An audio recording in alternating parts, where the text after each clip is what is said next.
This conference will now be recorded. So please redo all the Verilog assignments and you learn System Verilog properly. Next 2 months will be System Verilog. With that expertise only you will get job.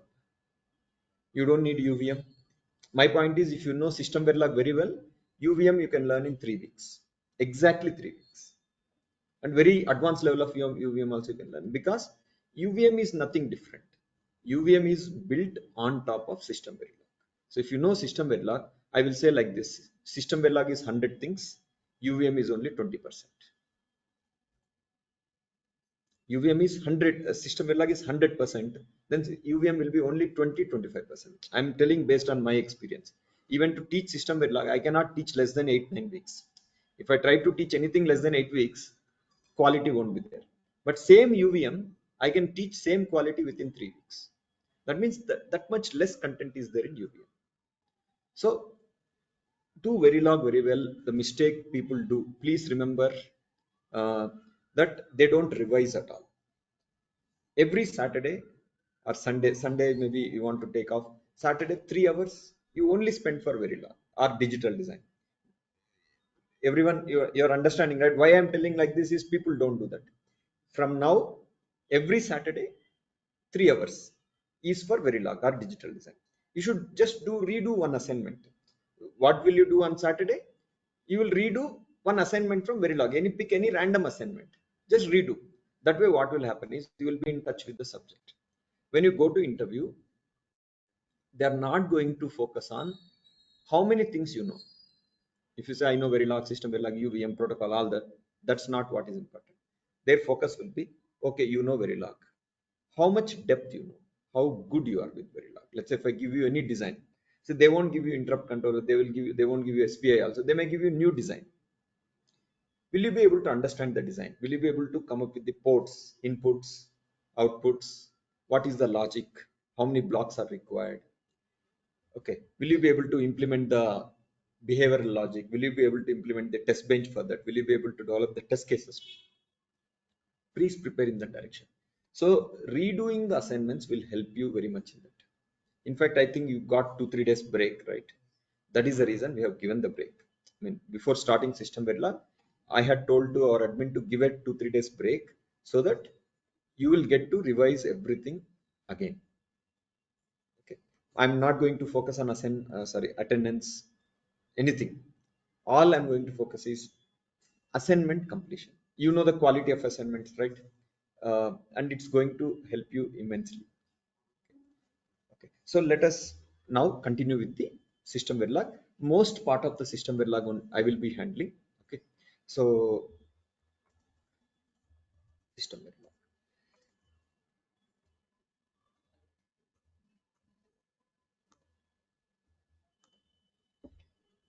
it's a long presentation, around 700 pages.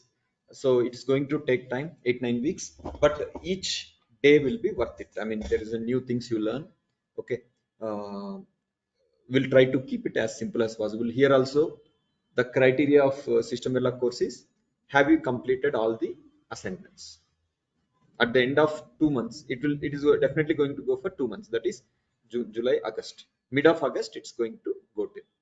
Okay, by mid of August, you should ask yourself, given any assignment in System Verilog, will I be able to do all that assignment myself? Right now, what you have been doing during the session, trainer is guiding you, and you have been doing. So, can you do it other way, where you sit yourself and will you be able to do all by yourself? So, let us now continue with it.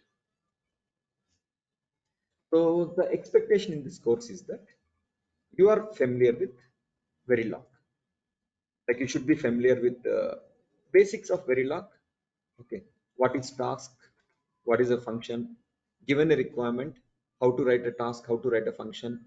It's not just write mem, read mem task. Any task.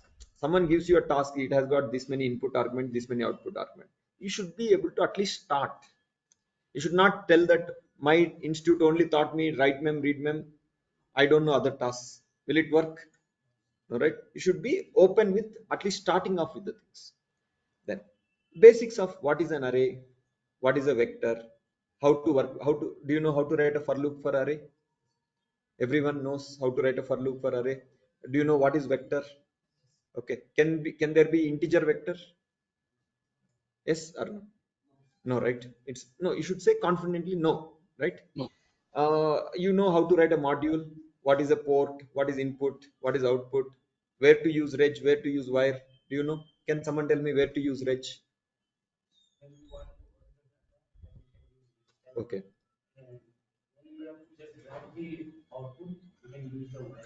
Not in the Verilog coding sense. Any procedural block, the variable on the left hand side is a reg. Okay. Do you know what is test bench and how to develop a test bench? Okay. How to generate a clock, how to apply and release a reset. Why do we apply and release a reset? It's for, yeah, basically to bring the design into a known state. See, right now my laptop was there. To restart it, what do? I press the reset and release. Then laptop comes to a proper state from where I can start working. Same thing applies for everyone. See sometimes it goes my mobile goes into unknown state of operation. Then what do? I reset and restart. Do you know what is a test case? You understand what is the difference between a test bench and a test case? Test bench is the platform for setting up everything. Test case is the scenario that we are applying in the test bench. So test case is part of the test bench. Do you know different types of operators? Assignment operator, comparison operators, equality operators. Do you know basic things, right? How they work? Because these are all, we assume that you are good with all these concepts. Are you all good with GVim? Right? Do you know GVim shortcuts? How many shortcuts do you think you know?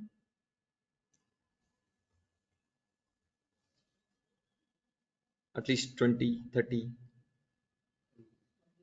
right? Yeah. So you should try to gain more expertise on GVim. Okay. Next. Okay. You know how to use the model sim tool, right? Yeah. Okay. The course will consist of around 16 assignments focused on the practical uses of SystemVerilog language.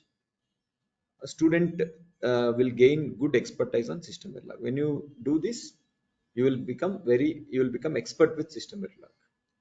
Then I will tell you again, I'm telling you, you will remember my words also. UVM will only take 3 weeks, nothing more than that. SystemVerilog is the foundation for you. Whatever you are going to do from now onwards, SystemVerilog is the foundation for you. So please focus these 2 months properly. Just you don't need to do anything extraordinary. Just what trainer does in a day, you go to home, practice the same thing. Let's say today I cover arrays. Just go home and practice the same topic from your side and do the assignments yourself. What is the important thing is, try doing the assignments yourself. Try doing the lab session is only for getting the support.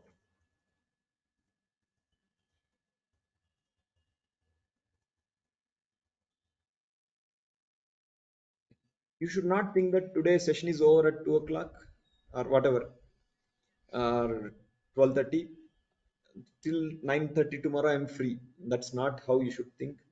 You should just sit 4 hours only. You take out 4 hours from the remaining part of the day. If from 2 o'clock to tomorrow morning 9 o'clock, you can easily take out 4 hours, right? 4 hours only. Are you taking it out for institute purpose or your purpose? Just take 4 hours and do the assignment. Attempt is important. See, attempting is important.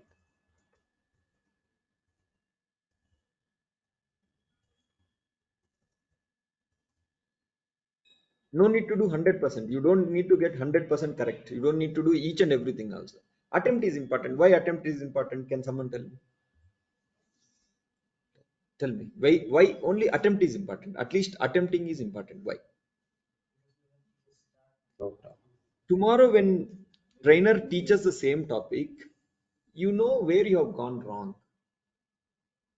When you have gone wrong, you will correct it tomorrow. If you didn't attempt, tomorrow when trainer teaches, you don't know what is that topic. So that's the first time you are formulating that concept.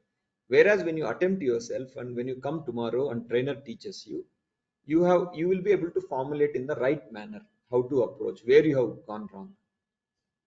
Okay. So any point of time you feel that you are not able to cope up, you have difficulty, please be proactive and get the support. These are the few things you should remember. Uh, Again, I'm repeating, if someone doesn't get a job in the institute because they miss this, 100% miss. If you miss this, you will not get a job. If you think that only by coming to the lab session, trainer will ask me open question number 2, assignment 2, question number 1, do, that is not going to happen. We will still cover everything, but you wouldn't have learned anything. You have to attempt yourself. Why I'm telling is, every batch I keep telling, people somehow doesn't understand. They think that they do it for their parents' purpose. They do it for institute purpose. Are you doing for your parents' purpose? Are you doing for institute purpose? It's only for your purpose. If you don't have a proper job, you won't even get married. You won't have any self-respect. Not self, nobody will respect you also. And understand what I'm telling? Okay, please keep that in mind. Your respect in the society, everything is associated with how you are going to plan next 4 5 months. Okay, you may be very good person by heart. If you don't have a job, nobody respects you. Okay, fine. Let's get into the technical part of the lecture. So why I'm telling, you keep that seriousness, that my whole life, how people perceive me is to do with next 4 5 months. Okay. So you all know, because you have been doing this training for 3 4 months, you know what all material will be there, how the things work.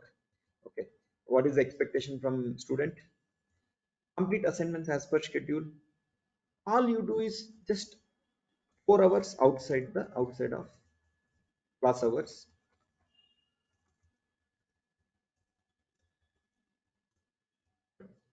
Just 4 hours, nothing more than that. By spending that 4 hours, you'll be able to revise, you'll be able to do assignments. That will be sufficient. Be proactive in the session. If you don't understand, you ask the question. Okay, don't think what other person will think. Okay, and okay, make the session interactive. I mean, I want you to be talking in the session, whatever be the case, because when you go to interview, you cannot be sitting idle, right? When they ask, you should talk. So you have to improvise your communication skills now.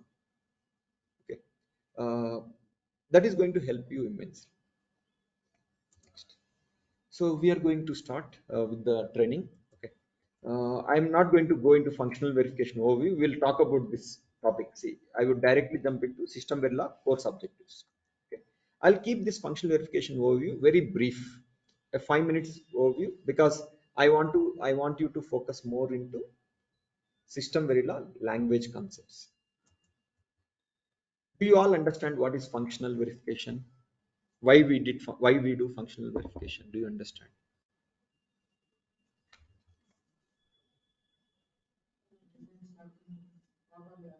Yeah, to check if the design is working properly or not. Okay, what happens if you don't do the functional verification properly? Maybe there will be some bugs in the design. Bugs means errors, simple. Let's keep it in your terms only. Some errors in the design, those errors will come into the final manufactured product. Then if there are errors in the product, will it work? No. So what is the role of a functional verification engineer? It is to catch those kind of errors. Those errors technically called as bugs. In the software, they will use the term bugs, right? The same thing. Those errors in the VLSI terminology are called as bugs. Okay, if there is a bugs in the design, it won't work properly. Okay, our idea is to catch the bugs. What did you do in Verilog for that process? Can you tell me? Let's say you coded interrupt controller. Have you all done interrupt controller? Are you all confident? Right? Okay. How did we catch bugs in the interrupt controller? Tell me. What is that we did in interrupt controller to catch the bugs?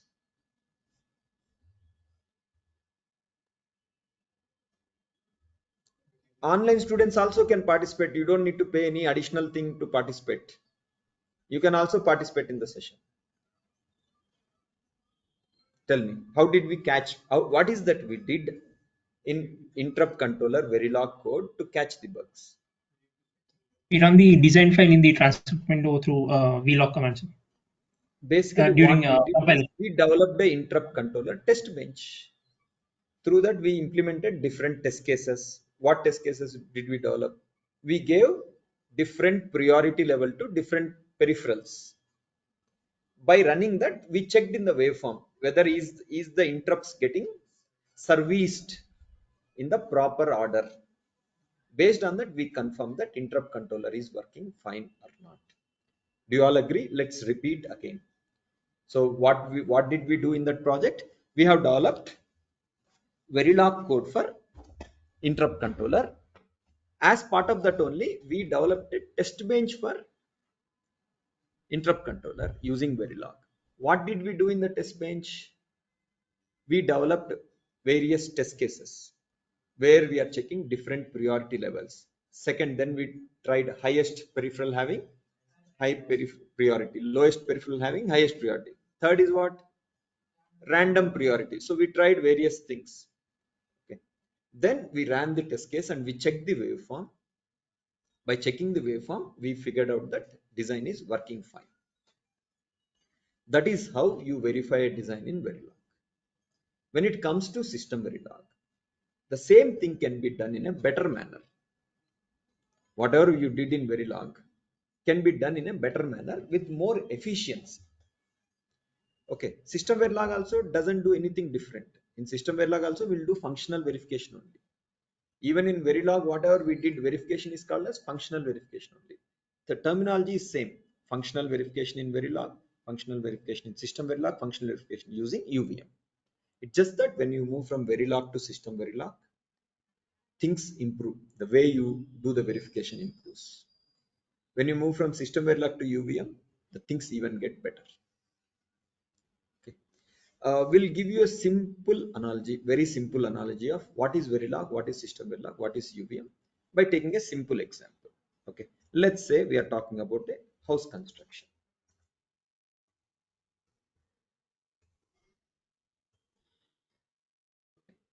If I do with, if assume Verilog was kind of language, that is the approach I follow. It means that you need bricks, right? In Verilog, what you will do is you'll buy the mud, then make bricks, use them. That is what you do in Verilog. Kind of approach. You're correlating, right? If it is SystemVerilog kind of approach, you don't need to buy the mud. Bricks are already well used. And you may say, what is the best you can do? Already everything you could do best, you have done it, right? You got it. What more can you do? Tell me, what is that UVM can do? Sorry? Yeah, that is correct. So rooms are available already. What all rooms are, you need to tell me, what all rooms are required? Kitchen is required, let's say.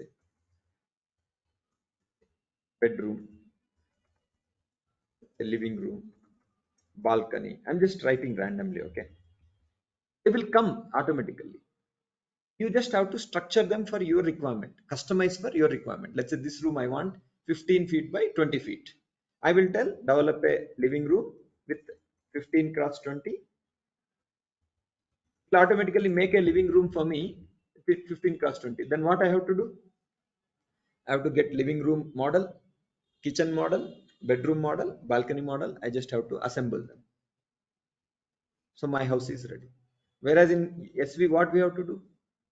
Mostly bricks are there. Bricks are there. These frames are there, and doors are there. You just have to assemble them to create the things. In Verilog, what is the problem? Everything you have to start from scratch. You have to start from module 5.0. What is the example is? If I go to Verilog, 5.0 need to be developed by user. Does 5.0 come from the language, or is the 5.0 developed by the user? Does it come from the language, or is it coded by the user? Coded by the user, right? Do you agree with that? It is coded by the user. In SystemVerilog, we don't need to do that. There is something called as mailbox or one more element called as queue are already available. So you don't have to develop again from scratch. They're already available. You just need to know how to use it. Same thing back here in UVM kitchen is there. You just need to know how to customize it for your requirement. Because does everyone has same kitchen in Bangalore? All right, they have different requirements, right? So they will provide that requirement. They have to customize the kitchen specific to requirements. Same way in UVM also, kitchen and all that won't be there. What will be there?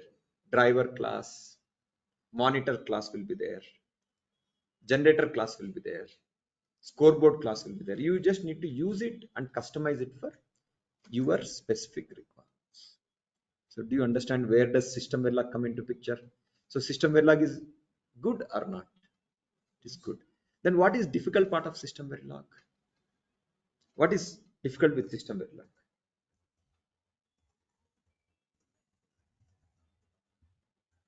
Lot of language constructs.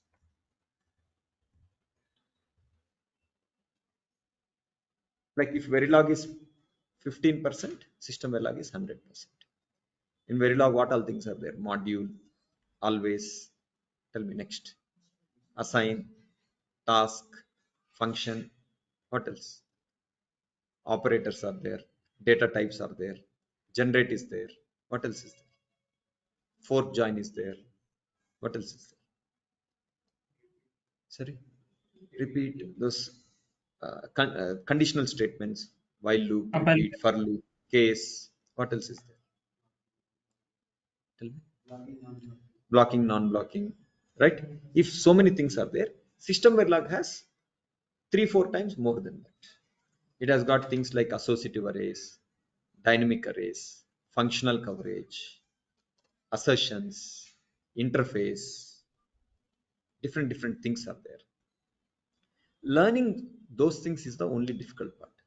Once you have learned it, what is more easier? SystemVerilog is more easier to do the test bench development. Okay. Again, I will ask you a question. Okay. Here, among these two lines, which approach is better? First approach or second approach? Second approach is better, right? But the only problem with SystemVerilog, again I'm telling, is what? It has got more things to learn. Okay. That's why we are going to spend 2 months of time to learn those language constructs. Once you have learned it, SystemVerilog is the easiest thing to do for anything. So now, so just to give you a brief, okay, I'm not going to go deep into it. This is how a test bench looks like. Is it visible to everyone? Okay. What do you see in this diagram? Please take a look.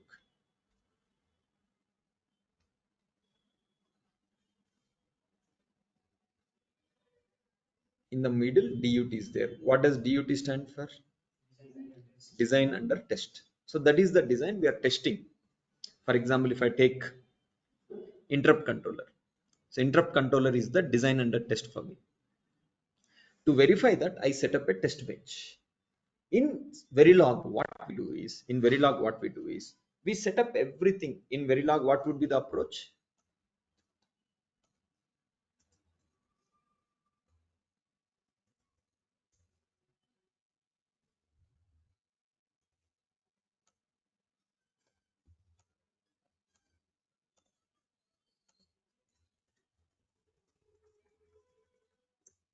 I'll call it as DUT.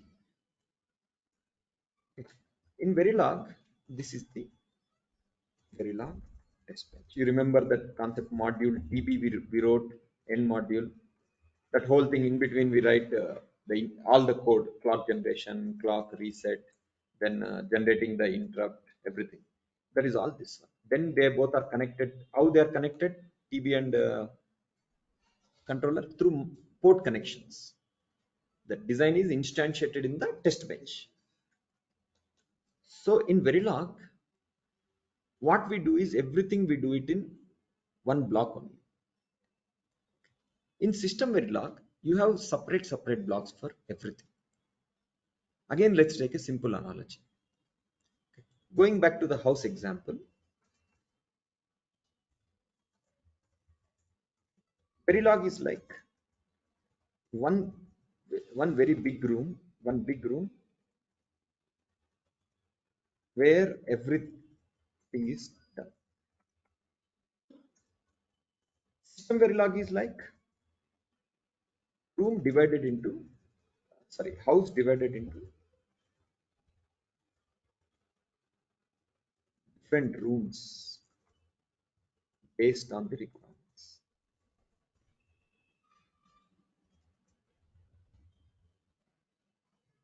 Means what? What all things you do in house? Sleep, eat, take bath, spend time, talk to the people, talk to your.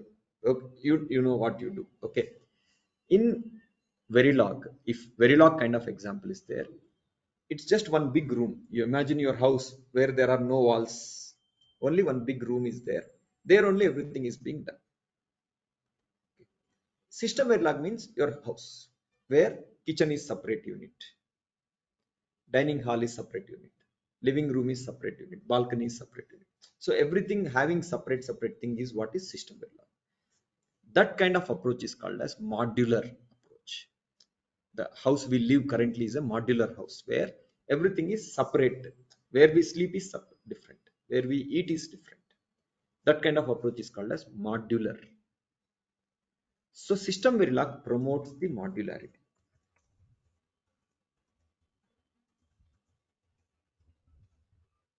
Modularity doesn't mean module. Modularity means what? Doing things in different blocks based on the requirement specific to that requirement. Let's say my admin is there, institute admin. Can he come here and do the inquiries? Can you do something else while I'm teaching? What will happen? We both will, I mean, disturb each other, right? So that's where what we have done in the institute, there is a room for inquiries, there is a room for placement support, there is a room for just visitors to sit, there is a room for training purpose. Everything is modularized. How institute would have looked had it been non-modular, had it been Verilog kind of approach?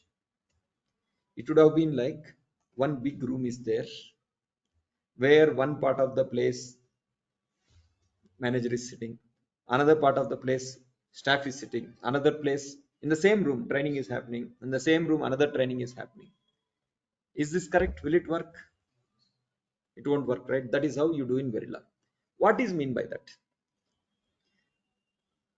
When you did interrupt controller verification, you generated the clock, you applied and released the reset, you instantiated the design, you generated interrupts, you did the register programming, you also checked what is the interrupt, which interrupts got generated, I mean got serviced, all that in the, where did you do all these things?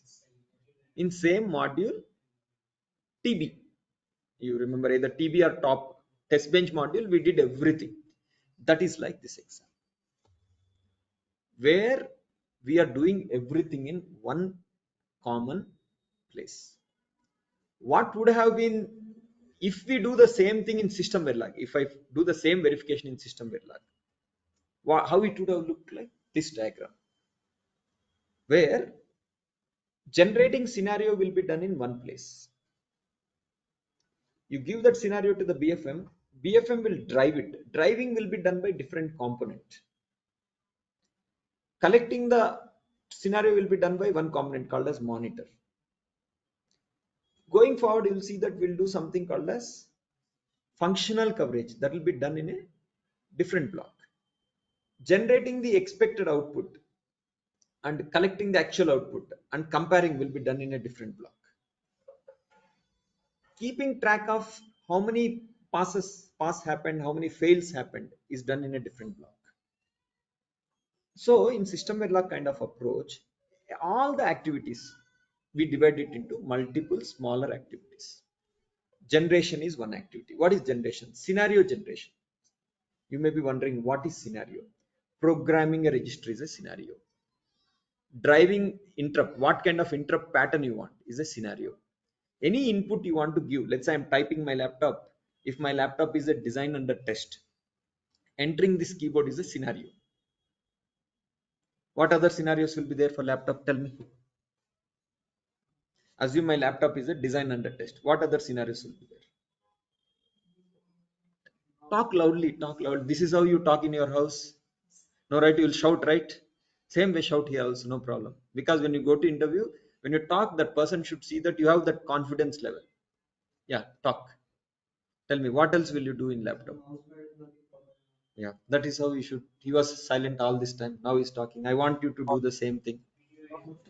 Yeah, right. So different things are there. So what will you do? You'll connect mouse. You'll enter mouse. So that is a scenario. By connecting mouse, I start pressing the mouse left and right click. That's the scenario. What other scenario are there? If I'm checking USB, what will I do? I'll connect a pen drive. Then I'll start doing the transfers to the pen drive. That is a scenario. So anything that you do to check the laptop behavior is a scenario. Same way to check my interrupt controller or anything for that matter. Whatever I apply inputs to the design is a scenario. You should get used to the term scenario because throughout VLSI terminology you will be using the scenario or stimulus. Either you use the term scenario or stimulus. Stimulus means what? You're applying something to stimulate it. Got it? Okay. So who is the component who, sorry, which is the component who generates the scenario?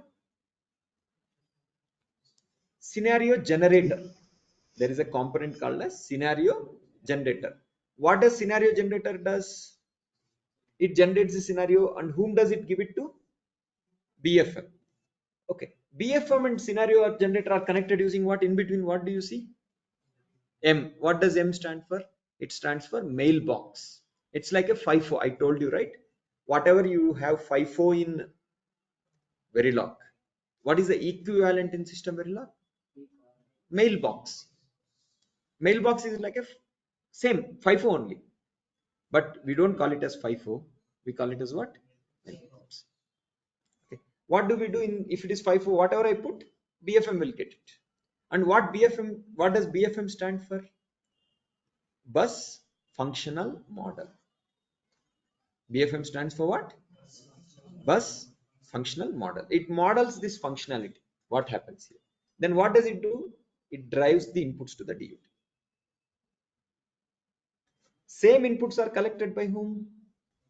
Monitor. And what monitor does? It gives it to reference model. What is reference model here? It is the design equivalent coding. What does it mean is, if there is a design specification, assume there is a design specification. It is this design specification is given to two people. Assume he is a design engineer, assume he is a verification engineer. This document I will give it to him, this document I'll give it to him. What he will develop? This. Which language will he use it to develop? Verilog language. What you will develop? Most importantly, you will develop reference model. Reference model is like whatever he is doing, you are doing the same thing. Then you may ask, why should I do the same thing if he is doing? He will do in Verilog. You will do in SystemVerilog and UVM. Why he has such restriction that he should do only in Verilog? Tell me. Tell me why he should only do in Verilog. Because SystemVerilog is not completely synthesizable. Whereas Verilog language is synthesizable, means whatever he is doing, it has to be converted into gates. Which gates? What gates? Logic gates. And it need to be manufactured, fabricated. Whereas except for this remaining whole thing, whatever is in that shape, right? You don't need to manufacture it. You don't need to fabricate it. He has a restriction. What is the restriction he has got? Whatever he codes, each and every line he codes need to be synthesizable. Whatever lines he codes needs to be. But what about him? He just need to do verification. There is no need to synthesize. His requirement is my simulator should be able to run it. Let's say if he writes come and go, Verilog like that, it won't synthesize, it won't simulate, because Verilog tool doesn't understand. He has to write in the limitations of what tool understands. But for him there is another restriction. Whatever design engineer develops, it needs to be synthesizable. Means what? It should be convertible to logic gates. You may ask, is system Verilog non-synthesizable? Tell me. Tell me confident, no problem. See, I'm encouraging, I'm not going to come and shout at you, I'm not going to hit at you, you're not a school children.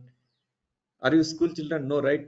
Talk loudly. Those attending online also, I'm trying to do is I'm trying to encourage you to speak out.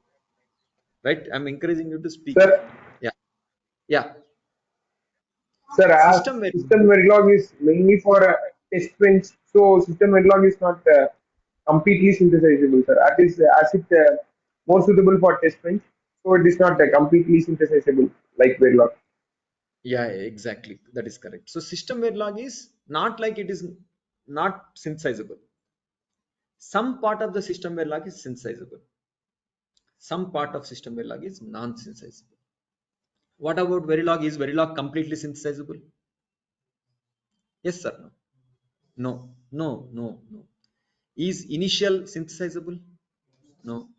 Okay. Is No, always sir. synthesizable? Yes, always Yes. synthesizable. Is forever synthesizable? No, right? Because how will you represent forever in a chip? Right? It has to be at always at the rate of positive edge of clock. Then you can synthesize it as a flip flop. Fork, fork join, it's non-synthesizable.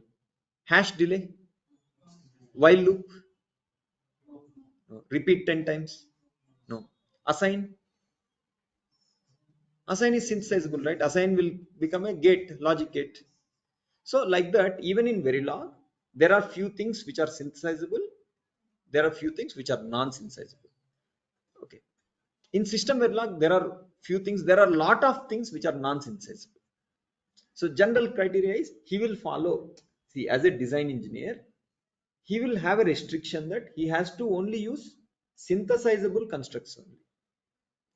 As a verification engineer, he will not have any restrictions on what to use at all. He can use anything because whatever he is developing, see, this verification engineer is developing this reference model, it need not be converted into logic gates. So if it is if it need not be converted to logic gates, he can use anything. In fact, going forward, we will see that you can even develop test bench in C++ also. In our training only, we'll study that. Test bench can be developed in system C++ also. You may ask how it is possible in VLSI, how C++ can. It is possible. But he will always, design engineer will always have a restriction. What is the restriction? He has to use only very limited things. Always assign, module, input, output, what else? Some operators he cannot use forever, he cannot use while loop, he cannot use repeat, he cannot use initial. So within limited constructs only he has to do. Whereas verification engineer has 10 times more than what he has got.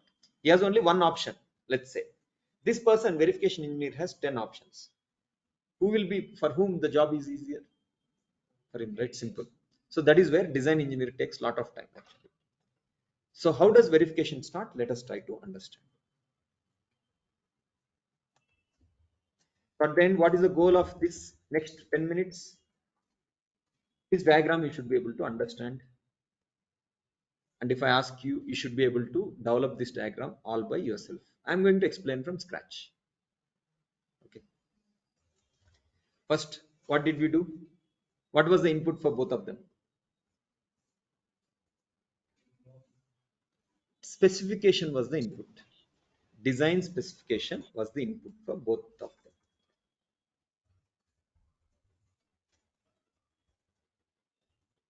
Document given as input to both. Who are the both? Design engineers,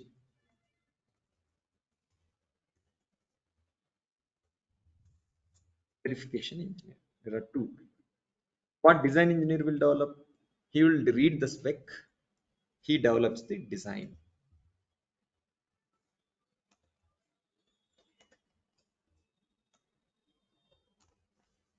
This we call it as what?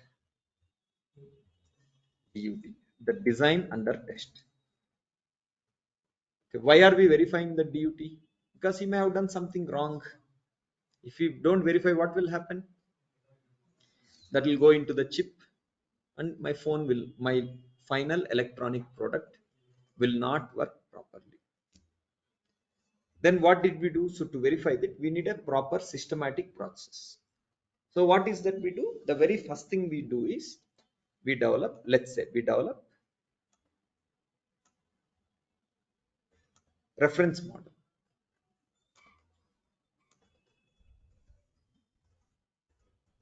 also sometimes called as scoreboard. So the names are interchangeable. Okay. For now, just remember the terminology. What? Reference model. The term reference means what? He is coding the reference of that. That's why it's called as what? Reference model. How do you think we should verify both their codes? Can we compare their codes? He has, let's say, coded 10 lines. Let's say he has coded 15 lines. Can we compare 10 to 15 lines? Will it work? What do you think is the best way to check? If you want to check that both of their code is matching, behavior is matching, what should we do? Still output. So what we are going to do is we are going to apply an input.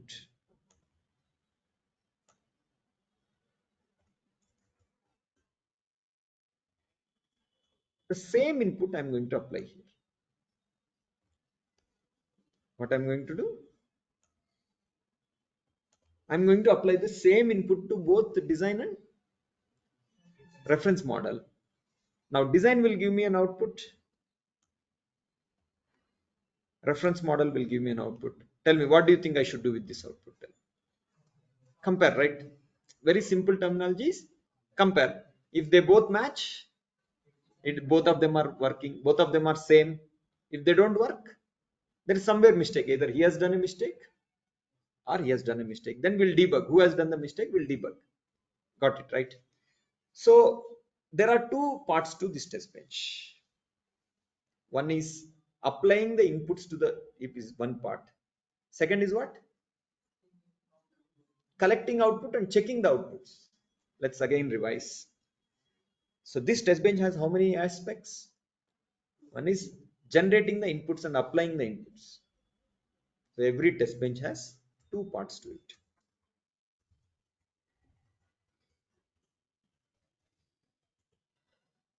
Generating and applying inputs to the design. What is second aspect? Collecting and checking the outputs against expected value, expected output. You take any test bench, most complex test bench. Maybe most complex test bench is there in Apple phones or Qualcomm, Nvidia, wherever you go. Test bench will only do this works only. What are the only two things any test bench will do? Generate and generating input and applying inputs to the design. Second is what? Collecting and checking the output against expected. Simple. Even in interrupt controller, you did the same. When you did Verilog, you did exactly the same thing. One part of your test bench, you are generating the things. You are applying. Like, what did you do? Register programming. That was also stimulus only, generating only. Generating interrupt is a first part. Second, we used to check whether interrupt is getting serviced, is interrupt getting deasserted. That is first part or second part? Second part. Anything you take, even asynchronous FIFO you take. One part of the test bench will be generating and applying inputs. Other part will be what? Collecting and checking the outputs.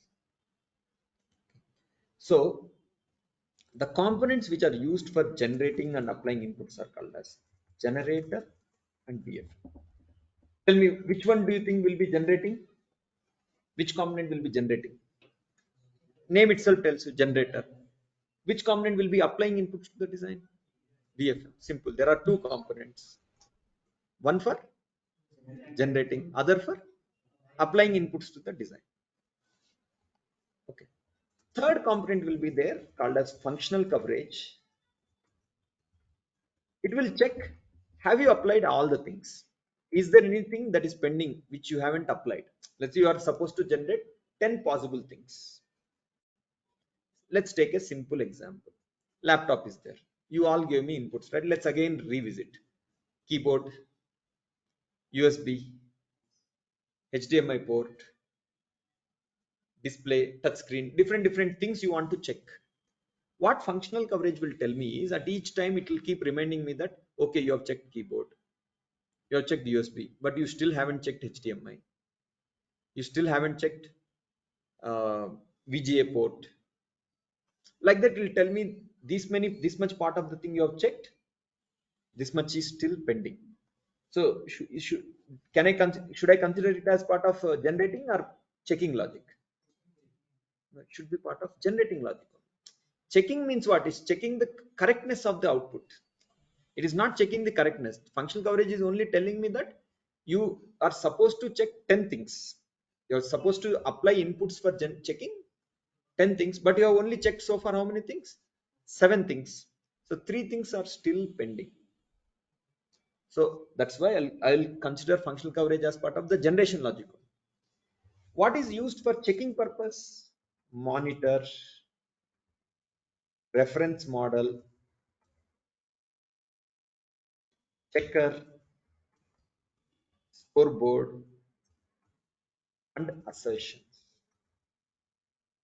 These are the things which we will use for checking purpose. So putting together all of them is how my test bench will come like. Now if you see, you can see all the same terminology. Somewhere BFM is there, somewhere generator is there, then there is a monitor, then there is a functional coverage, then you have a reference model, then you have a checker, then you have a scoreboard, assertions. There is one thing called a slave model. We'll discuss that. What is slave model? We'll discuss that part. Right now, let's not get into too much of it. Have you understood? So how did we come up with that Sir, architecture? what does the assertion do? Assertions will check the behavior immediately. See, if there is any violations happening here, see, there is a communication happening between this and this. There's a communication happening between this and this. If there is any problem in this communication as per the protocol, it will immediately catch that. Example. Let's take an example. I am giving valid. I am supposed to get what? What should I get in response if I give valid? I should get ready. For some Ready. reason, let's say ready is not coming. Typically in this test bench, what happens is the issue will be caught here. Somewhere here mismatch will come. Mismatches will come in the checker. When you are checking, you will find that there is some mismatch. Then you have to spend a lot of time to figure out where the problem is. Is the problem with the reference model? Is the problem with this monitor? Is the problem with slave model? Or is the problem with interface? Is the problem with DUT? Even after that, where is the problem? In which direction? Then finally you'll come out, figure out that there is a problem here. Are you getting this arrows, all that? Yes, sir. Your issue originated in the checker. Finally, you figured out that this is the issue. It takes a lot of time. To do this approach, it takes a lot of time. Whereas my assertions can catch that issue immediately. As and when it happened, it will immediately catch that. You applied a valid, ready did not come in the specific time. You applied valid within 3 cycles, ready is supposed to come. It will tell you that ready did not come. So it's a issue. So you don't have to actually spend so much time. See, are you getting the point? See, you cannot catch that issue immediately. Whereas this will help you catch the issue immediately, where you know that this is where the issue is present. Okay, sir. Clear to you? That Yes. is called as assertions. Okay. Now, how do we come across this? Uh, How do we Excuse develop? me, Yeah. Sir, for which signal we'll go with the checkers and for which we'll go with the assertions? We will discuss as we go forward. See, there will be two types of checks. Every test bench has two types of things.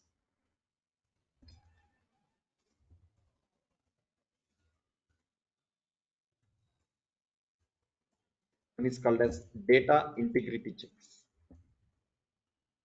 One is called as temporal checks, also called as timing related checks. It's not set up on hold time, different. Okay, data integrity checks are done using checker. Temporal checks are done using assertion.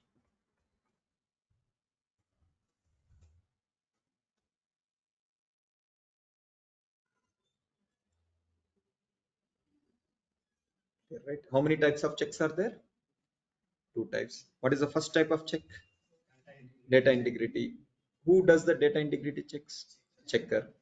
Means you are comparing the data. I'm expecting data to come as 25. Is it coming as 25? The checking is called as data integrity. It should not be getting corrupted to 15. 25 should not become 15. Checking that 25 is coming properly is called as data integrity. Second type of check is what?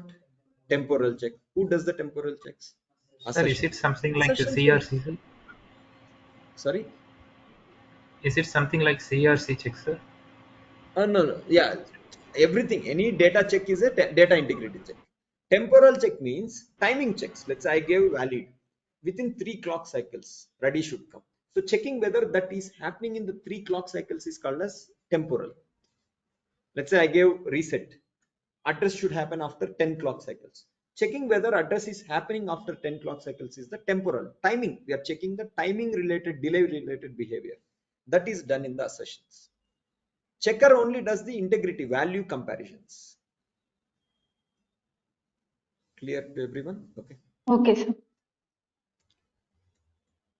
So let us develop the test bench. Again, I am drawing this test bench from scratch. I am not showing this test bench and asking you to remember. Why am I doing that? Tomorrow when you come to the class, I will ask you to draw the test bench and you have to show me 5-6 times. I will be doing that, not test bench. I will be asking you to redo the things from the previous session. Anytime I feel that you are falling too much below the expectation, we will not let you continue the batch. Very simple thing. I'm not going to do very complex. I'm going to teach this in a very simple manner only. All you have to do is what? You go home and practice it. Then come to the next session. If you don't do that, you are not fit for continuing the class. You all agree, right? Is my expectation too much unrealistic? All right. Yeah. So let us develop this test bench. We'll understand in a very simple manner. Okay. So tell me, where do you think the scenario should be applied? The left hand side or the right hand side? Left hand side. What are the two components used for generating the scenario?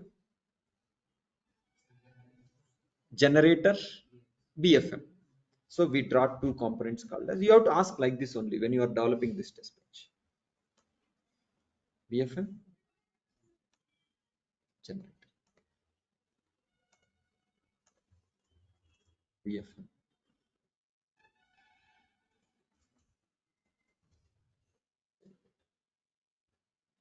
How BFM and generator are connected to each other? They are connected through a mailbox. You just have to ask the same question and just keep answering. Since mailbox is a big thing, so I'm writing just as a M.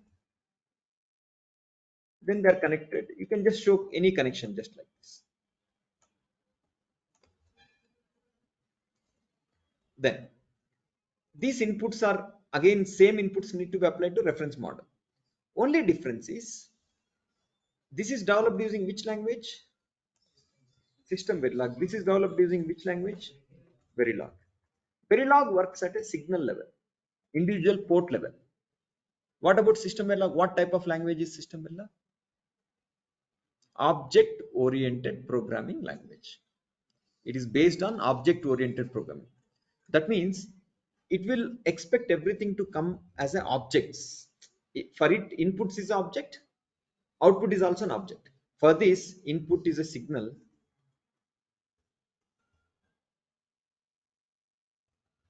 output is outputs are signals. Okay, fine. Leave aside the grammar part. For Verilog design, what is the input? In terms of signal, what is meant by signal? Address, write, read, data. You're driving at that level, it's a signals. Whereas system Verilog is what type of language? Object oriented programming language. If it is object oriented programming language, what is the inputs it expects? Objects. Inputs are objects. What about outputs?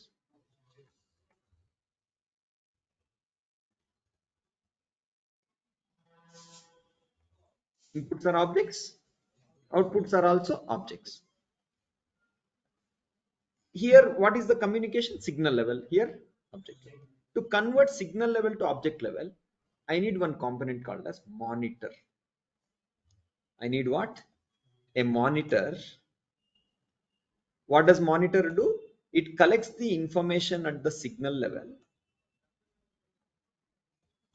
It collects the information at signal level, converts it into what format? Object level. Now, what is signal level? What is object level? We'll discuss very maybe 2-3 sessions later. You will know what is meant by object level. So we give the same inputs to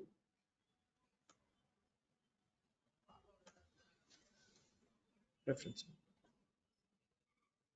Whatever that is happening on that interface is happening at the signal level. Signal level means what? Again, let's understand. Individually, you're driving address. Individually, you are driving the data port. Individually, you are driving write underscore read. That's called a signal level. Whereas here, what happens is the object level. So you cannot directly, can I directly connect these two? Tell me, do you think I can directly give this input? So you need to convert signal level to object level. Who does that? Monitor does that. Now again the same problem. What are the output? Signal here, object. Can I compare them directly just like this in a block? No, right? See, ideally I will have a checker. There is a component called as checker. Who does that actually? There's a component called as checker who does the comparison. But the problem is I cannot use I cannot compare objects and signals directly because they are two different things. Again, what is that I have to do? Again, use the monitor. You collect these transactions, collect these signals, convert it into object level, and apply this as input to checker. This also applies to the checker. Apply both the things to checker. What checker will do? It will do the checks. Finally, we use something called as scoreboard.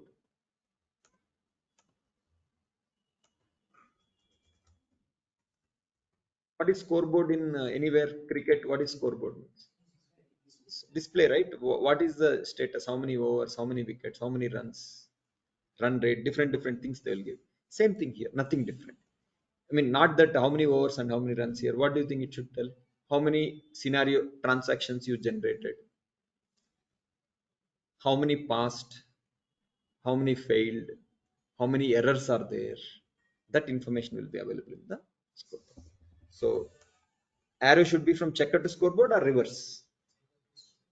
Checker to scoreboard, because this will give information to the scoreboard, right? Then to check the behavior of the signal level, at the signal level there is a behavior, right? What do you require? You require assertions.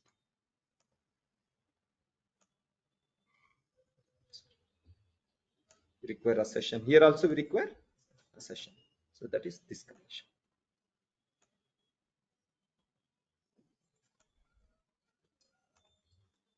Finally, we require one more block called as slave model. We require something called as slave model.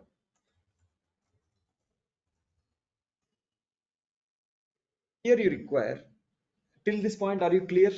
Now, what is slave model? Let me explain in a simple analogy. Assume this is SPI controller. Are you all familiar? Remember SPI controller? How many interface SPI controller has? Two interface. What is one side of the interface?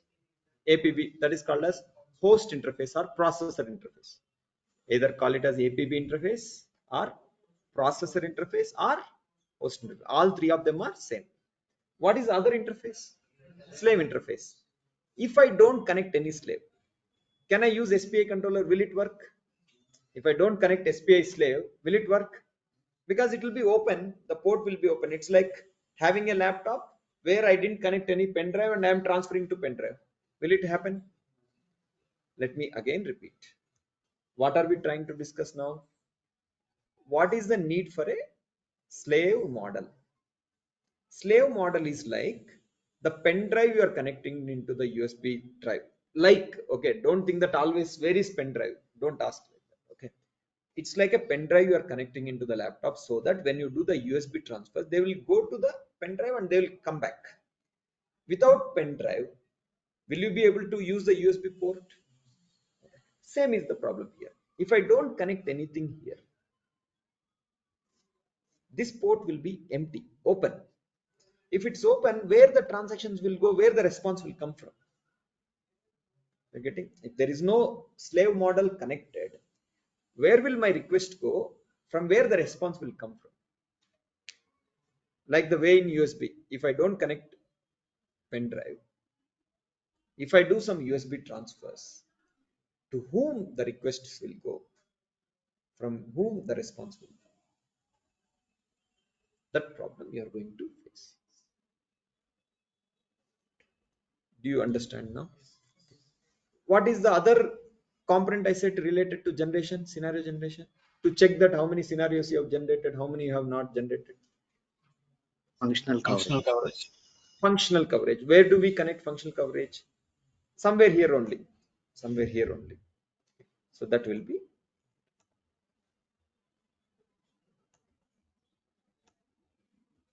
functional coverage will be checking the information from monitor. Monitor will keep telling it what is generated, and it will keep creating. It will keep collecting that information. Accordingly, my generator will generate the new scenarios. This is also a monitor.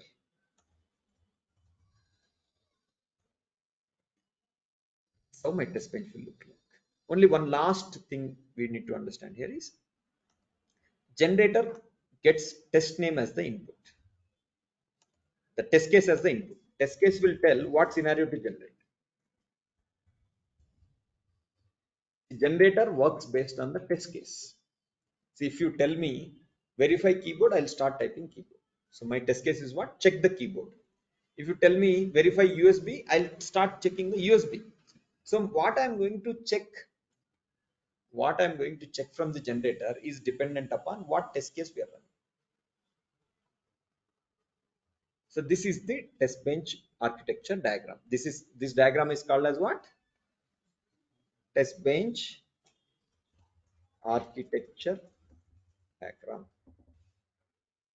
Please spend a minute and understand it.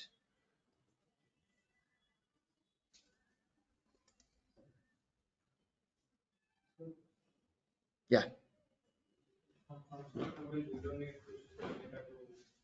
Actually, what we do is that is also possible. What you're telling is also possible. In most of the cases, we don't do. We run one test case. We once after the test case is done, we analyze the scenario. Based on that, we improve the test case for next run. Instead of doing it in the same run, you finish the simulation. You check what is the functional coverage. In the next test case, you improve it. That is the suggested. Okay, that's a very good question. Right? You understood what he's asking? His question is what? You collected the scenario. Okay. Then why are you not giving input to generator? Because generator is supposed to generate based on that, right? That is also possible. In some companies, that is also done. But it is better to don't do it. You finish the simulation. Whatever information you collected here, you analyze what is covered, what is missing.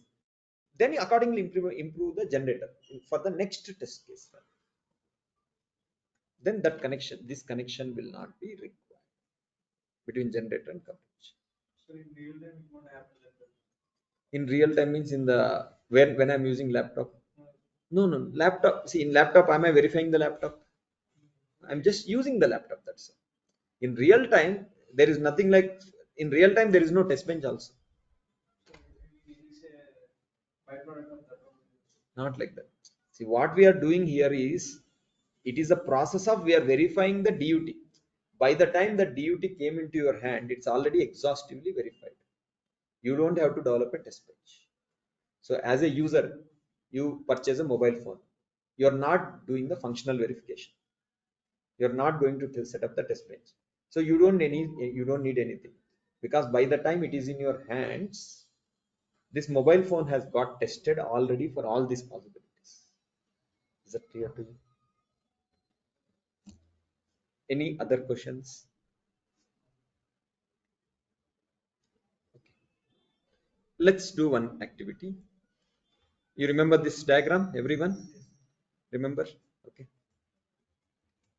Okay. List down what all elements are there in the diagram. Write down two types of elements are there. What are the two types of elements? Components used for generating and applying inputs to the design. What is the second one?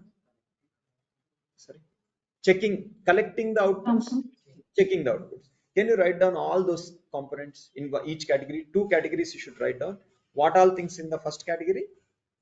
What all things in the second category? Please write down. 2 minutes.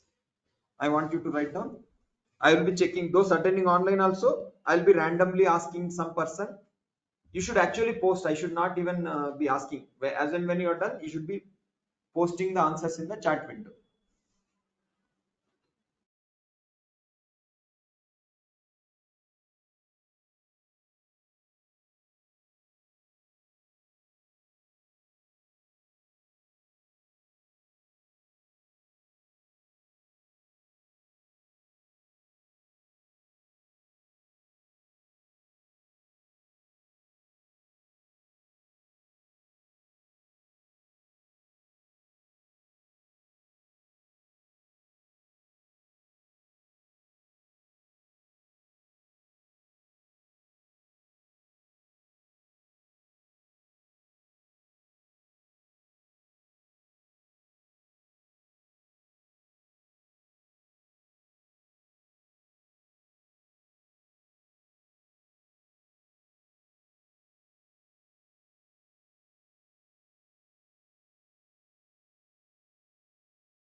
Have you listed everyone?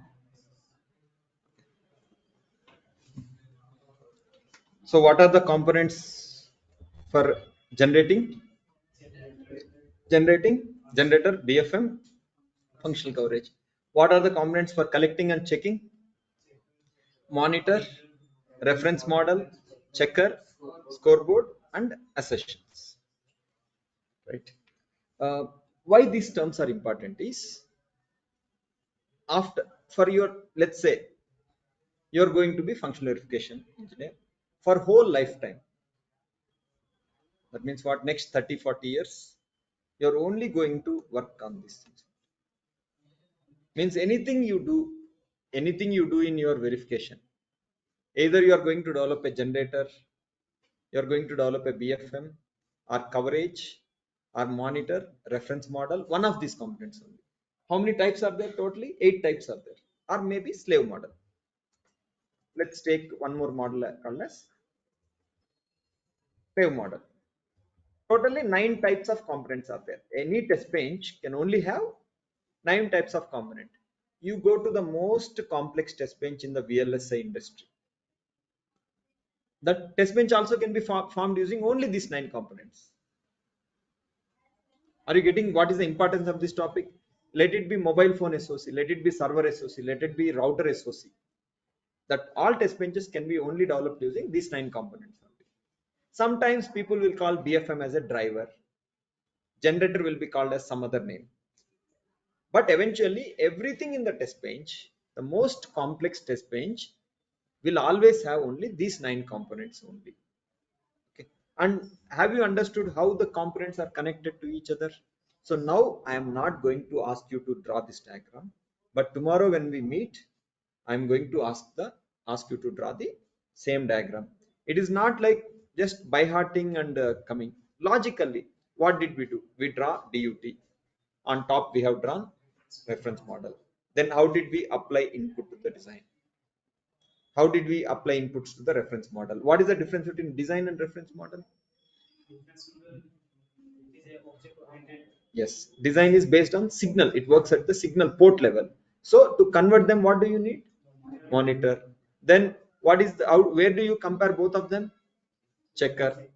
Can we compare objects and signals directly? No. So then what do we need? Monitor. So where do we need monitor? At the design output. Then from checker, where do you give the whole information to? Scoreboard. That's all. That questioning you should be doing. Not like you remember the diagram and draw. Why? Why you should not remember the diagram? Tomorrow the design won't be same. When you go to interview, he will add one more interface here and say draw the diagram. Are you getting? See, design here. Now how many interfaces are there? After drawing this line? 3. 1, 2 and 3. Then test bench won't be same. Test bench will differ. So you should understand what is the approach. Then you will be able to develop test bench for any kind of design. Okay. So you understood how it works, right? So with that, I kind of complete. So test bench has 2 types of components we discussed. A whole idea of test bench development is modularity. What is meant by modularity here is, you see, generation we are doing in a different component. Driving we are doing in a different component. Collecting the information, monitor we are doing in a different component. Generating the expected output we are doing in a different component. Which component is doing that? Who is generating the expected output? Reference model, right? And who is doing the checking? Checker.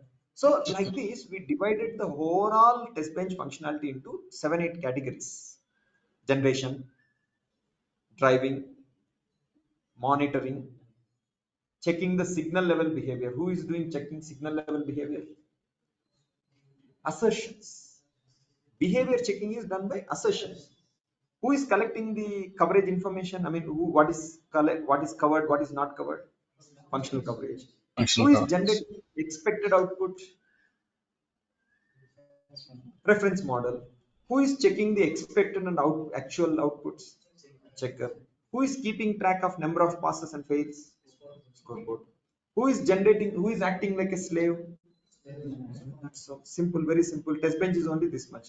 Let's again redo it. How many things totally test bench does? 8, 9 things. Let's say. What is the first thing it does? Generate the input to the design. Generate the inputs to the design. Okay, because if you give laptop randomly, I can't hit laptop. Will it work? No, right? If I type keyboard, if my checking is keyboard, I have to type keyboard. If my checking is USB, I have to apply things specific to the USB. Okay. If I want to check display, I have to apply specific things to display. So that is first thing is what? Generating the inputs to the design. Second is what? Applying the inputs to the design, right? Generation is one thing, driving the inputs is one thing. Third is what? Monitor the inputs. That's why the name monitor. Understand the terminology monitor? Fourth, checking the signal level behavior. Who does that? Assertion. Signal level means given request whether acknowledgement is coming, given valid whether ready is coming. That behavior who checks? Assertions. Who keeps track of scenario? How much scenario has covered, how much scenario is not covered? Functional coverage. Who generates the expected output? Reference model. Who checks the actual and expected? Checker. Then who keeps track of how many passes, how many fails, how many errors, how many, all those things? Score. Scoreboard. So even if you go to a very complex project, these meanings you remember, right? They will hold same meaning. If you go to Qualcomm, generator is not going to do the checking. Generator will do its work. What is the generator will do? Generate the stimulus always. It doesn't matter whether you go to Qualcomm, whether you go to US, Europe, wherever you go. In the VLSI test bench, generator always generates the stimulus. What assertion will always do? Check the signal level behavior. What reference model will always do? Takes the inputs from the user and generates the expected outputs. What do you think we should expect from the design? What functional coverage will always do? Check what scenario is covered, what scenario is not. It is not checking the behavior. It tells out of these many scenarios, these many are covered, these many are not covered. Okay, please remember this. Okay, the way I am repeating 2-3 times, I am repeating why you don't miss. If not first time, second time you should catch. What you should do? You should go home. You should write down a notes. Testbench has these many functionalities. First thing is generating scenario. Who does that? Generator. All that, because these are all fundamentals for any interview. Go to interview, they ask these fundamentals. Okay. Yes. Sir, can you please repeat the VFM? BFM is responsible for collecting the information. See, this works at object level.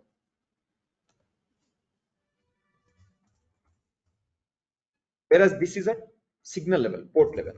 Port means port or signal level.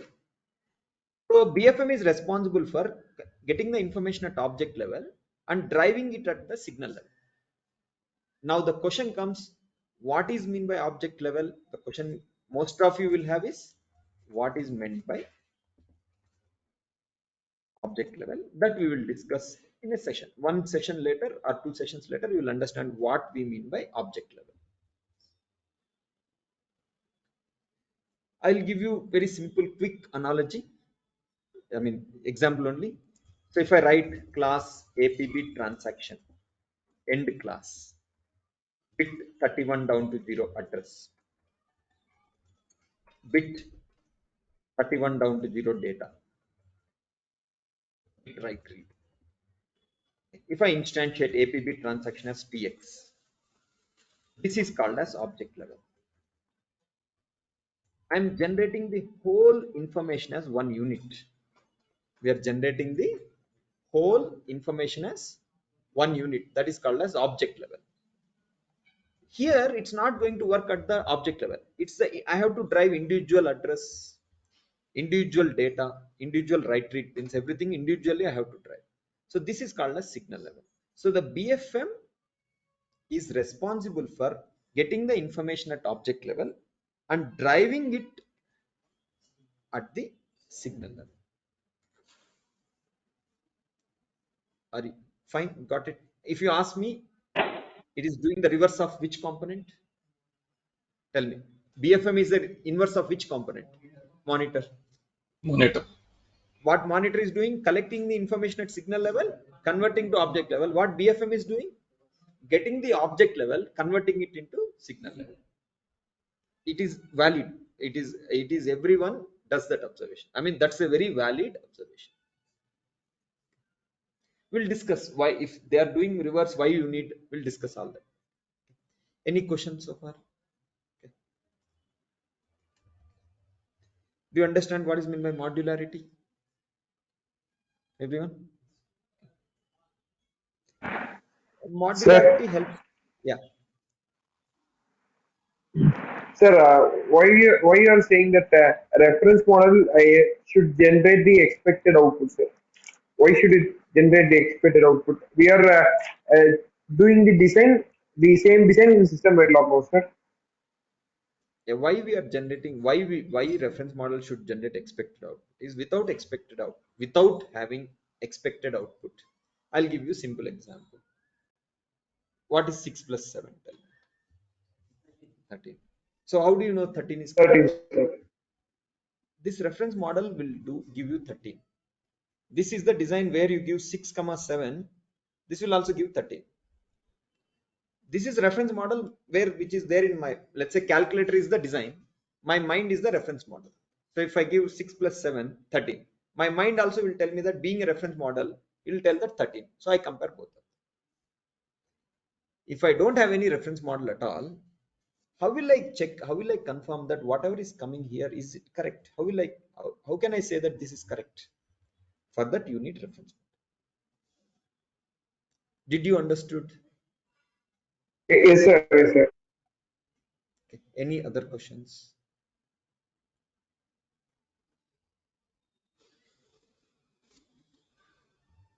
Okay. So if you have more than two test cases, it will run at a time. One test case will finish. You actually, two test cases are two different simulations. His question is what? If you have two test cases, how it will happen in same test bench? One test case you will run, you will stop it, you will finish it, then you run another test case. Let's go back to interrupt controller example. How many test cases you had? Three test cases. Did you run all three at the same time? All right. First you run high priority test, then low priority test, then you run random. Are they run at same time? No. First you ran it, finished simulation, then you compiled and ran again. That's how it is. Same thing here also. Nothing really different. You cannot run. Okay. For now, this much is sufficient. Let's not get into all these things, traffic light control, all that, because I don't want to confuse you with too many things. For now, what is the expectation is what you should understand what is meant by basic functional verification. You should be able to understand this diagram.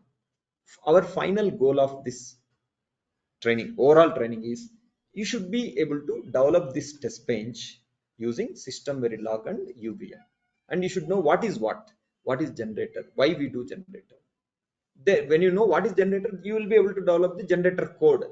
When you know what is BFM, you know that generator input, BFM input is object, BFM output is signal, right? Then you will be able to develop the BFM. Okay. This is called as test bench architecture. This diagram, whatever you see, this test bench can be developed in Verilog also, and also in SystemVerilog. The problem with Verilog is Verilog has fewer options. Let me write it down as a notes here. The test bench we developed, architecture we developed,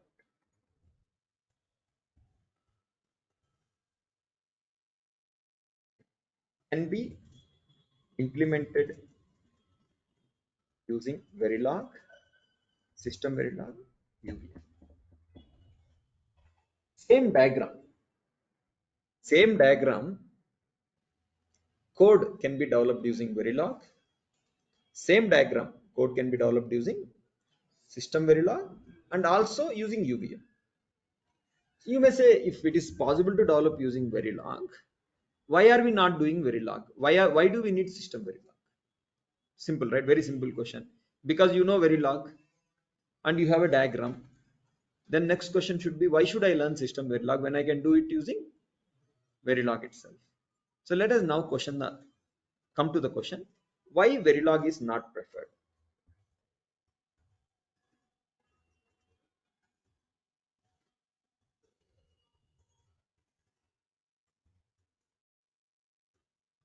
why Verilog is not preferred for test bench development. Less features, very less constructs.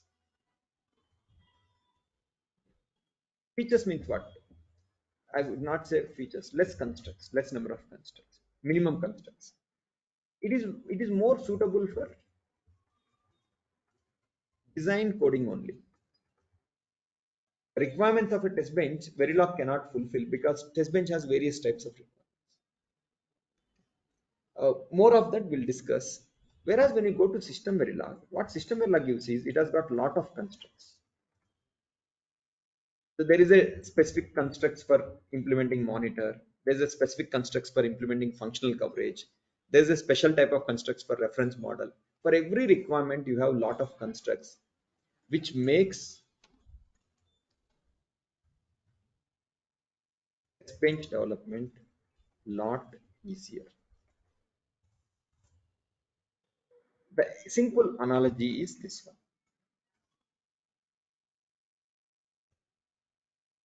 If you do using Verilog, you have to go through this process, like develop everything from scratch and then use them. If you go with SystemVerilog, lot of things are already available. SystemVerilog has lot of things already available. You just have to know how to use them in the proper manner. Okay, it's like brick is there. Can I use brick for constructing a window?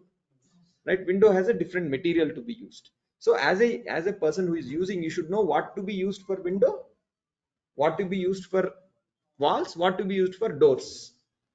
That much knowledge you need to. In Verilog, you need to know how to construct that windows also, how to construct the bricks also, how to construct the door also. That's the difference level. So that's the reason we prefer using SystemVerilog. Then you may say, why UVM? Then what UVM will do? UVM already has everything, room itself constructed. You just have to directly use the room and customize it.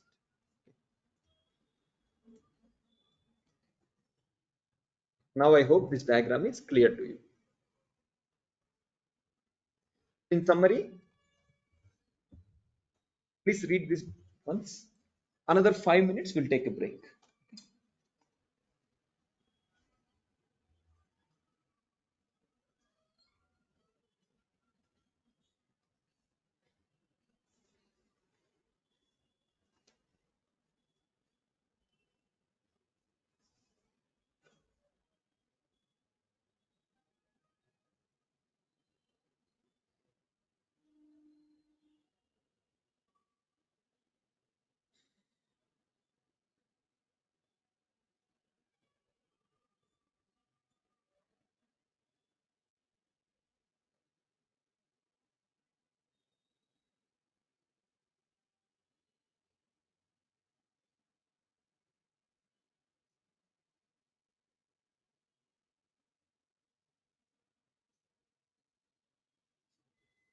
Clear to you? Okay, why Verilog is not used? Verilog is not meant for modular test benches. If we make test bench modular, it automatically becomes reusable. You can use individual components. Why Verilog is not good for test bench development? Primarily, it was developed for RTL coding purpose only. Not many features. Mostly has features which are meant for Verilog RTL coding only. What about SystemVerilog? It has dedicated constructs meant for test bench development purpose. What all constructs are there? First feature is what? Most important thing in SystemVerilog is what? It's a object oriented programming language. In the next few weeks, you will understand the power of object oriented programming. Okay. Every powerful language in the world is object oriented programming. C++, Java, even Python, even Perl, though they are not programming languages, any powerful language is always object oriented programming language. So what is the power of object oriented programming? You will understand in the next 3-4 weeks. Okay. What else is there? New data types, new operators, new arrays, inter-process synchronization, functional coverage, interface, program block, clocking block, okay, mod port.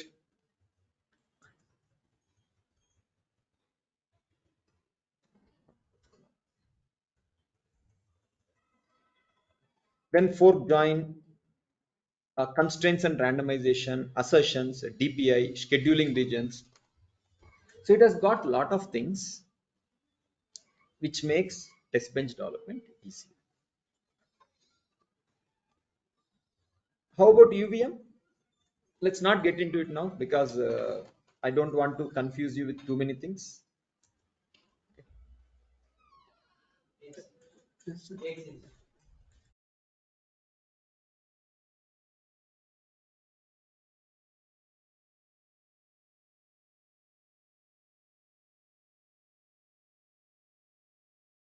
So this presentation is available on the e-learning portal. You please message in the group that please provide SystemVerilog access. They will provide today itself.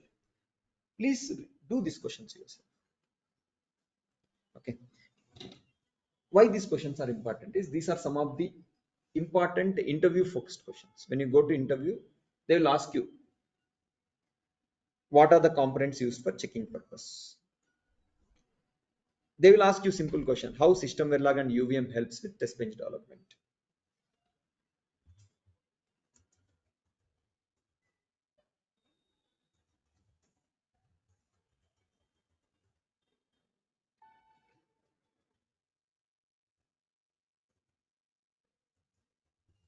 What is modularity and reusability? What is meant by modularity, reusability in test bench development?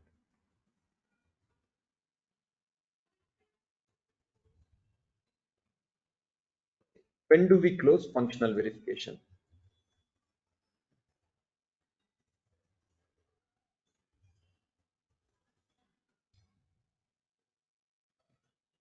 Simple terms like why functional coverage is required. Okay. Why functional verification is required? Some around 10-15 questions maximum. We want you to write a notes for these questions. Prepare a notes where you write down. Because if you go to interview, there is a very good chance that randomly one of these questions will surely become there. 100% one of these questions will be there in the interview.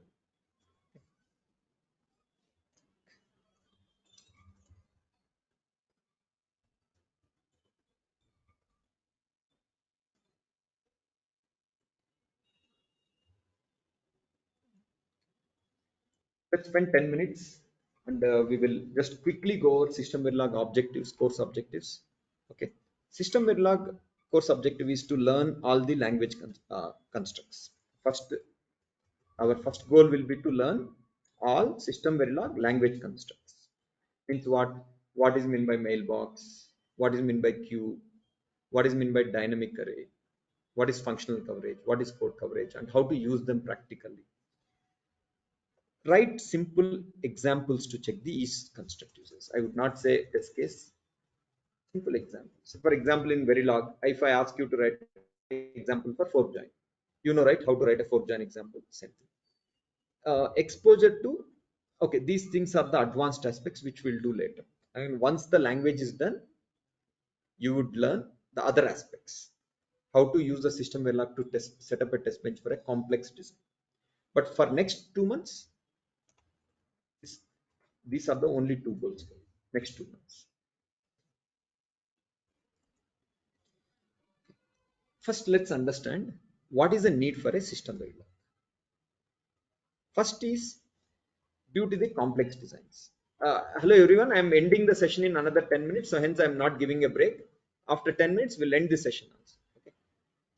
First, what is the first reason why you need SystemVerilog? Designs are getting more complex. You understand the term, right? This phone now I am using.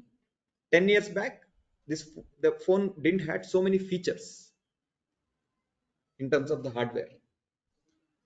As we are progressing, the design complexity is increasing. What is meant by complexity? More number of features are there. More number of features, and the complexity of features is also increasing, right? For example, 10 years back, was there any fingerprint detection logic? In where you just put fingerprint, it will automatically open up the screen. All right. 10 years back, was there any, face recognition and automatic unlock? All right. There are many things that are getting incorporated into the hardware, which were not there. So the design is getting complex, features are increasing. To verify that complex designs, we need a complex test bench.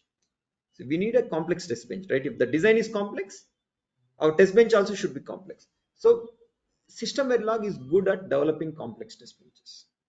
SystemVerilog is meant for SystemVerilog is meant for developing complex test benches. Second requirement is what? Time to market. What is meant by time to market? How quickly we can launch the product into the market. When can you launch the product? When can you launch it? In 6 months, 1 year? But it should be working, not a faulty, not a malfunctioning product. Okay, so SystemVerilog has constructs which makes test bench development easier, quicker. Hence, verification can be completed quickly. If you use SystemVerilog, verification can be finished in 3 months. Same thing if I do with Verilog, it will take 5 months because less options are there. It's like I told you, right? In both the cases, you start from the mud, make bricks, you bricks already available. In both the cases, house will get constructed. But which one will take more time? Verilog will take. Same thing in the here also, test bench development also. Third thing is what? Better project management. Means what? Reusing of existing code is easy. In SystemVerilog, whatever already you have developed for a previous project, you have developed a test bench. In SystemVerilog, you can reuse the same code into the next project. That makes my test bench development easier. Project tracking is easier. If someone asks me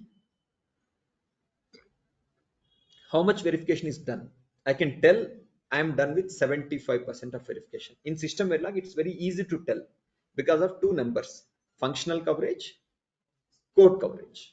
In Verilog, it is difficult to tell how much verification you have done, the percentage number.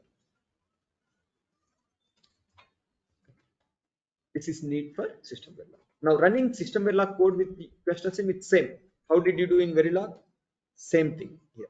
What all things you did in Verilog for running a code? First, what is the thing you did? Create a library. Next, compilation. Next, elaboration. Next, waving, add signals to the wave. Next, simulation. Then you analyze the waveforms. Let's again start. What was the first step? Create the library. If already library is there, no need. Next step, compilation. Next step, elaboration. Next, adding signals to the waveform. Next, simulation. Run the simulation. Here also exactly same. Do you know how to use run.do? Same thing here. Nothing different. I mean, this slide is for the people who are new to the institute, I mean, who haven't done Verilog and who are directly joining to SystemVerilog. So hence, this is not required for you.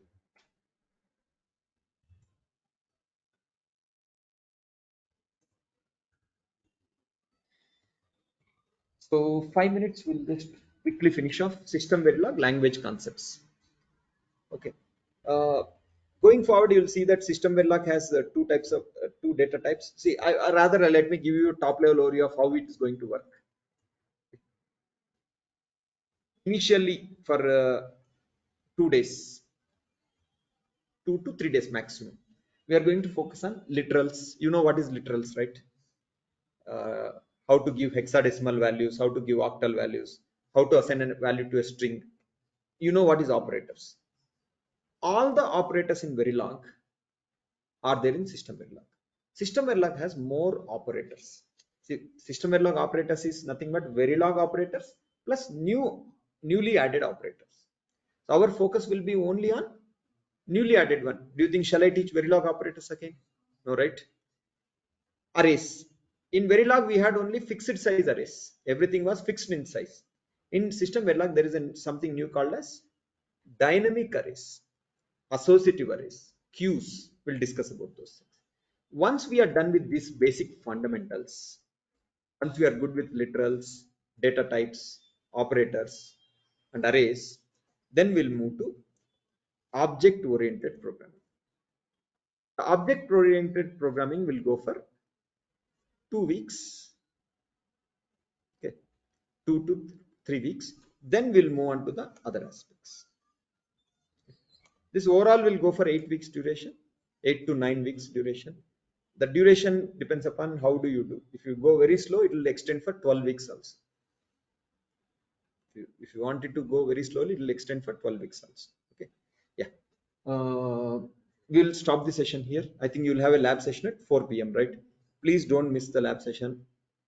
I mean, our admin says that only if 100 people attend theory session, only 20 people attend lab session. That is only 20% of the participation. Okay.